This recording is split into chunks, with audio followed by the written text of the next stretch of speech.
एकनाथं तथैव च तुकारां वन्दे बालश्रीपरम्परा आदिनाथ समारम्भाः श्रीज्ञानराजमध्यमाः अस्मदाचार्यपर्यन्तां वन्दे गुरुपरम्परा गोरक्षं वैदिं तथा ज्ञानदेवं च लोकं वन्दे मुहुर्मुहुः। श्री भगवान परमात्मा के अहेतु की असीम अपार ऐसी कृपा से हम लोग आपण सर्व व्याकरण शास्त्राचा विचार करत होतो। आतापर्यंत आपण संज्ञा प्रकरणापासून ते कैवसान संज्ञा प्रकरणापासून ते लक्ष द्या षडलिंग अव्यय प्रकरणापर्यंत लघु सिद्धांत कौमुदीनुसार आपण विचार केला। आता त्याच लघु सिद्धांत कौमुदीच्या विचाराला आपण एका वेगळ्या तऱ्हेने दिशा देणार आहोत। आहे लघु सिद्धांत, परंतु लघु सिद्धांत कौमुदीमध्ये ज्या काही आपल्याला अर्थज्ञानाच्या दृष्टीने उणीवा दिसतात त्या उणीवा दूर करून आपण अधिक ज्ञान प्राप्त करून आत्ताच आपल्याला कशी वाक्य बनवता येईल, कसं आपल्याला बोलता येईल याच्याकरिताही प्रयास करणार आहोत। आणि जे धातू फार आवश्यक आहेत परंतु लघु सिद्धांत कौमुदीमध्ये नाहीत त्या धातूंचा सुद्धा समावेश या लघु सिद्धांत आता इथून पुढे आपण निर्माण केलेल्या पुस्तकामध्ये आहे। लक्ष द्या, इकडे माझ्याकडे पाहता येईल सजा कधीही विद्यार्थ्यांना असं बसायचं इकडे पहा। ही कोणती मुद्रा आहे? वैराग्य। वैराग्य या मुद्रेत किंवा ज्ञान मुद्रेत जर तुम्ही बसता बसता असं जर बसले आणि ज्ञान मुद्रेत बसले असं जेव्हा लिहायचे तेव्हा लिहिलं तर तुमची ज्ञान क्षमता वाढेल। म्हणून बसताना असं बसायचं आणि जेव्हा आपल्याला लिहायचं आहे तेव्हा लिहायचं। ठीक, चला असं बसायचं, बसा सगळंच बसा। आणि म्हणजे मी पूर्वी काय बसायचं ना, मी जेव्हा विष्णू सहस्रात महिम्न स्तोत्र बोलायचो ओंकारेश्वरमध्ये असताना मी असं बसायचं। पण हे ज्ञानमुद्रा नाही, हे शंख मुद्रा आहे। मी तेवढं वाचलं तुम्ही तेच करायचं। ही ज्ञानमुद्रा आहे, असं करणार सगळे बसले बसा आणि इकडे माझ्याकडे लक्ष द्यायचं आणि हळूहळू तुमची बुद्धी वाढेल, तिचा फार परिणाम होतो मोठा। असू द्या, चला टाईट बसत जा। आणि सुरुवातीला इथे लिहिलं आपण ओम नमो भगवते वासुदेवाय, पुढे अथ तिंगन्ते भुवादयः, अथ यानंतर तिंगंतामधील कोण प्रकरण आहे? भुवादयः। भुवादयः हे गण किती येतात? 10 गण। किती गण येतात? गण म्हणजे समुदाय। गण म्हणजे या धातूंचे किती समुदाय बनवले? 10। पहिल्या आता समुदाय आपण हे करतो ना तर हाताच ठेवले यामध्ये वरती है ना, यामध्ये लक्षात ठेवा की 10 गण आहेत, 10 समुदाय आहेत. त्या समुदायांना काहीतरी नाम आवश्यक आहे. नाव दिलं तर नाव प्राप्त झाल्यावर आपल्याला ओळखता येतं की याचं हे नाव आहे. जसं तुम्ही एक ग्रुप बनवला, त्या ग्रुपला नाव देता की नाही? खाली येतात ग्रुप कोणता काय माहित नाही, ग्रुप असा नाही, त्याला लगेच वेगळं ग्रुपला नाव देता. तसंच हे 10 ग्रुप बनवले, 10 गण बनवले आणि त्या प्रत्येकाला वेगळं नाव दिलं. त्यापैकी पहिल्या गणाचं नाव आहे भुआदी. पहिल्या गणाचं नाव काय झालं? भुआदी. दुसऱ्या गणाचं नाव आहे ओदादी. काय नाही बोलत जा? पहिल्याचा सगळ्यांना विचारणार आहे हा, लगेच नाही सांगितलं मला मी देणार काय हो? खाऊ. ठीक नाही? खाऊ भाऊ. आता यामध्ये झालं की नाही? त्यानंतर तिसऱ्या गणाचं नाव काय आहे? अदादी ते जुहोत्यादी. पहिला गण दुसरा गण अदादी, तिसरा गण जुहोत्यादी, चौथा गण दिवादी. काय गण आहे? दिवादी. बोला दिवादी. चौथा गण आहे दिवादी. दिवादी झालं ना?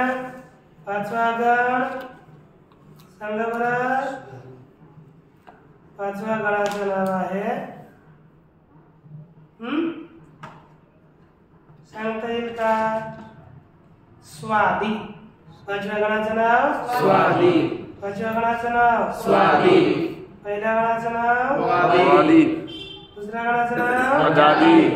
तिसऱ्या गणाचं नाव जुहोत्यादी. चौथ्या गणाचं नाव दिवादी. दिवादी गण. बोलत जा. दिवादी गण. पाचव्या स्वादी. राहिला सहाव्या गणाचं नाव स्तुदादी. काय नाव आहे? सहाव्या गणाचं नाव. सातव्या गणाचं बोला मी सांगतो रुधादी. कोणतं नाव? सहाव्याचं तुदादी, सातव्याचं पाचव्याचं स्वादी, सातव्याचं रुधादी, सहाव्याचं तिसऱ्याचं जुहोत्यादी, चौथ्याचं पहिल्याचं तिसऱ्याचं जुहोत्यादी, दुसऱ्याचं यदादी. काय झालं? तदादी. नाव झाले ना? हे सगळे नाव लिहून ठेवा. आठव्याचं तनादी. आठव्या गणाचं नाव काय? तनादी गण. ठीक ना? आठव्या गणाचं नाव वादी, दुसरा अदादी, तिसरा जुहोत्यादी, पाचवा चौथा दिवादी, पाचवा मला स्वादी, सहावा तुदादी, सातवा कंदाला रुधादी, आठवा तनादी, नववा क्रियादी, क्रियादी आणि दहावा चुरादी. हे किती गण आहेत? 10. सुरुवातीला आहे सरळ, मग नंतर चेंज होतं हे सगळं, कारण की प्रारंभी आहे तेच विषय घेतलेले त्यांनी. तर आता पहा, हे झालं 10 गण. त्या 10 गणापैकी कोणत्या गणाचा विचार करणार भाऊ आपण? कोणत्या गणाचा? पहिला कोणता गण? वादी. एक मार्क करून ठेवा. नारायण करा. आपला चालणार भुआदी गण. एक ना भुआदी गण आहे.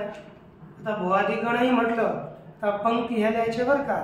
इथे काय लिहिला, कालाधिकम बोधयितुम दश लकार. आता हे एक एक गण आहे, प्रत्येक गणामध्ये कालाधिकम हे लिहायचं बरं का.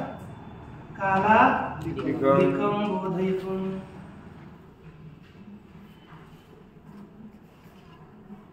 किती लकार हो, दश लकाराः प्रदर्शिताः. काल इत्यादी बोधित करण्याकरिता किती लकार प्रदर्शित केले, 10. इकडे लिहून घे पहिल्यापासून. इकडं नाही इकडे हिचकून केले नाही ते नाही. ही सुद्धा पंक्ती द्यायची पुस्तकात लिहिलं असेल ते सोडून द्या. ते पणच मागे करून ते लिहितो सुरू कर.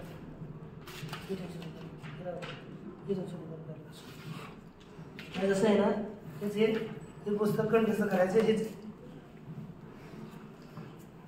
असं करायचं. आरंभच पहिल्या पानापासून करायचं. कालाधिकम. कालाधिकम म्हणजे काल इत्यादी. काल इत्यादी असं नको करू.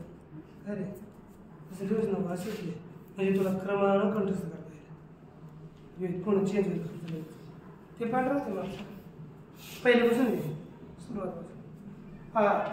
कालाधिकम बोधय. काल इत्यादी बोधयितुम अर्थात बोधित करण्याकरिता.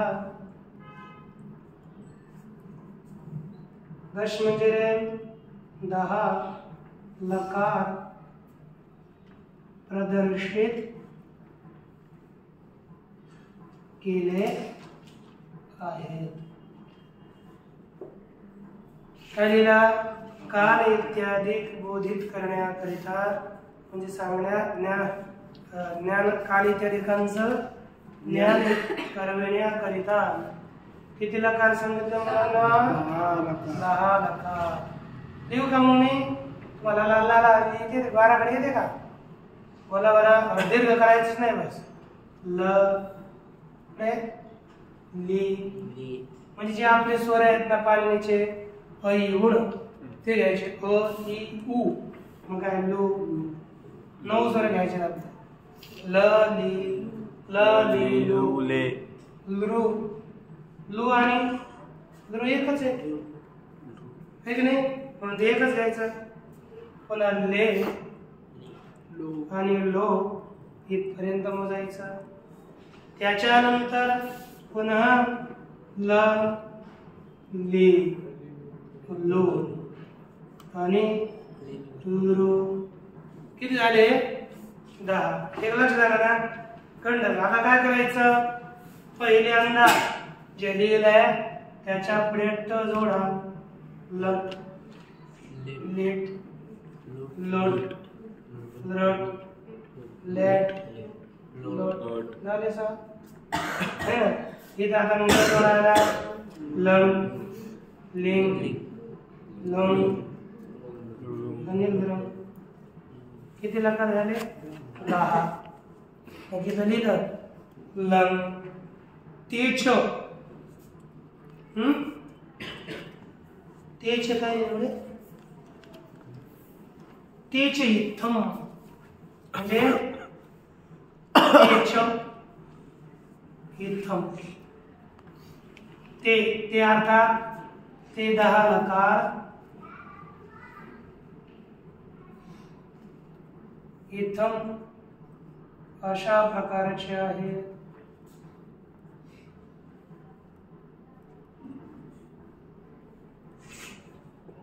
ते आता 10 लकार अशा प्रकारचे म्हणजे पुढे सांगितलेल्या प्रकारचे ते 10 लकार आहेत.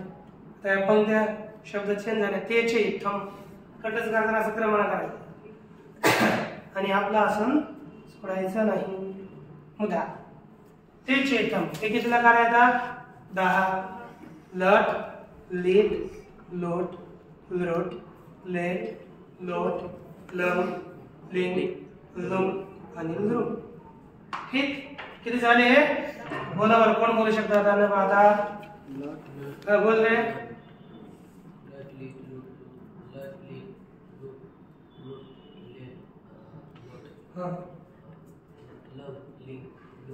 बोल समोर.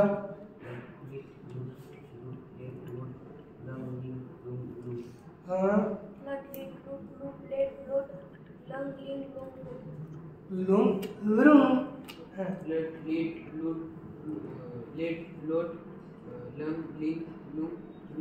हा बोल.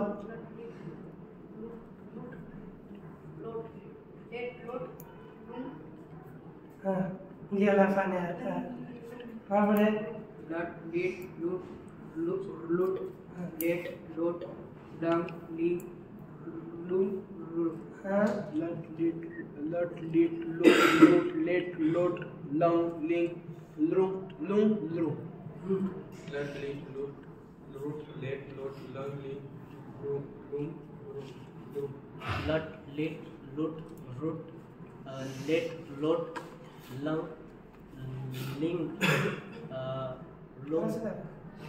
लृंग. लट लीट लूट रूट लेट लोट लंग लिंग लुंग. लट लीट लूट लूट लेट लोट लंग लिंग लुंग लृंग. लूट. लट लीट लूट लेट लोट लंग लिंग लुंग लुंग. आता झाले का नाही? किती लकार आले? 10. सगळे बोला. लट लीट लूट लेट लोट लंग लिंग लुंग लुंग. 10 लकार झाले. येशु पंचमो लकारश छंद मात्र गोचर. काय लिहिलं? येशु यामध्ये, या 10 मध्ये. पंचमो म्हणजे 5वा. लकारचा अर्थ काय झाला रे? सांगा बरं. लकार बोलत जा. तुम्ही झोपायच नाही रे. त्याच्यामध्ये इकडे पाहिजे तुम्ही सगळे समोर इकडे पाहिजे. त्याच्यात अर्थ येशू म्हणजे यांच्या मध्ये. पंचम म्हणजे 5वा. लकार म्हणजे लकार. छंद छंद म्हणजे वेद. मात्र म्हणजे केवळ. मग काय करणार? केवळ वेदाचा. गोचर म्हणजे विषय आहे. यातला जे काही 5 नंबर सांगा बरं. कोण? 1 2 3 4 5. हा केवळ वेदाचा विषय आहे. वेदाचा विषय म्हणजे केवळ वेदात येतो, दुसरीकडे येत नाही. म्हणजे त्याचा आपण विचार करणार नाही. मग राहिले किती? 9. राहिले किती? 9. त्यामध्ये जो लिंग आहे, लिंगचे 2 भाग होतात. लिंगचे किती 2 भाग? किती भाग? 1 विधी लिंग आणि दुसरा आशीर्लिंग. मिळून किती झाले? आता पहा. आता मोजताना हे आहेच. आपण सुरुवातीला या शब्दा मोजणार, पण आता कसे मोजणार? आपल्याला 10 मध्ये लट लीट लोट लोट लोट हे झाले 5. आणि आता दुसरे लंग विधिलिंग आशीर्लिंग लुंग आणि लृंग हे 5. एकंदरीत पुन्हा किती झाले? आणि हा लेट लकार त्याचा विचार आपण इथे करणार नाही. इथे नाही, पुढे जाऊ शकता. कंठग्रंथात केलेला नाही म्हणून सोडून दिला. आणि त्याचे रूपही लट लकारासारखेच असतात, म्हणून टेन्शन घ्यायचं नाही. मुद्रा अच्छा, आपली बुद्धी वाढावी. यानंतर आता आपल्याला पुढे प्रत्यय आणायचे.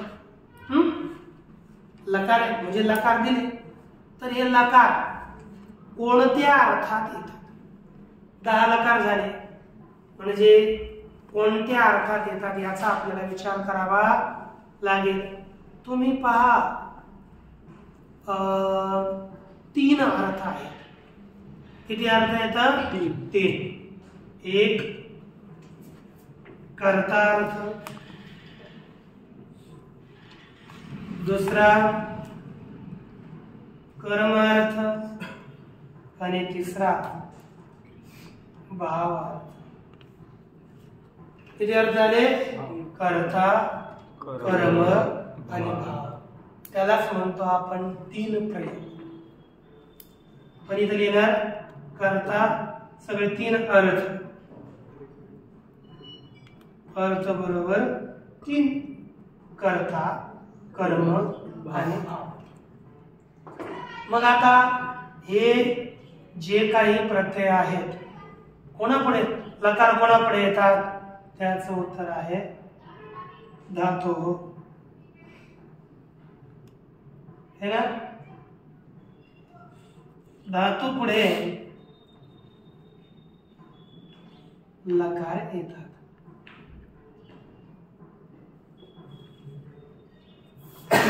कशा पुढे लकार येतात? धातू पुढे लकार येतात. मग आता धातू पुढे कोणत्या अर्थात म्हणजे कोणत्या धातू पुढे कोणत्या अर्थात लकार येतात पाहावं लागेल की नाही. एक प्रश्न काय झाला? कोणत्या धातू पुढे कोणत्या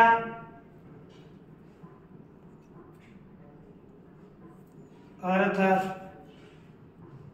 लकार येतात याचा प्रश्न. म्हणजे कोणत्या धातू पुढे कोणत्या अर्थात कसे लकार येतात सांगा बरं. तर त्याचं पहिलं उत्तर पहिल्या सूत्रात दिलं.